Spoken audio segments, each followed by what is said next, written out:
The most stupid decision in this world is to advise wale wenye wanapendana, like those people in relationship. Unajitoa unaanza kuadvise wenye wanapendana wamekosana. Like hauna time, msee, hauna time. Unapata like msee, maybe niseme those partners ni mabeshte zako wote. So unapata wamekosana. Wanakuja kukuuliza advice. Ati manze sijui so Jonte sijui amenicheza sijui na dem fulani. So dem amekuja kuletea amekuja kukuuliza like atafanya je. And there was a vitu cool ulikuwa na crushia huyo dem wa Jonte, my friend.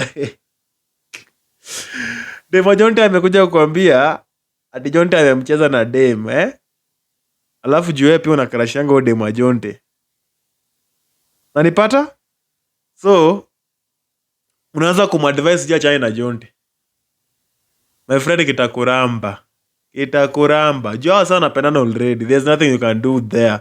Hao watu utakuja wataenda kwa nyumba, Jonte maybe amspoil, wakuje waongee, wapendane, warudiane, wewe ndio baki kwa shida. Hadi wakuja kudiscuss venye ulikuwa umemdiscourage achane na Jonte. Nasikia timara au babe, sijui Yobi alisema ati niachane na wewe juu umenicheza sijui na dem. So like those things manze, unapatanga wasa warudishanga maneno. So if you are clever, dem kama huyo akikuja kukuletea nini, wewe mwambie waende wakae chini wa solve kivyao huko. Because you won't manage that. Utamadvise afanye hivi, kesho na mko unapata sema maybe ni maneighbor wako, mnaishi kwa ploti. Maybe seme hii door na hii door, then this door and like niseme nyinyi maneighbor, ile door zote zinafuatana in short. Unaamka asubuhi unapata kama ametoka kwa nyumba ya Jonte asubuhi na jana umemwadvise waachane. Just because ulikuwa na crush dem wa Jonte. My friend, itakuramba.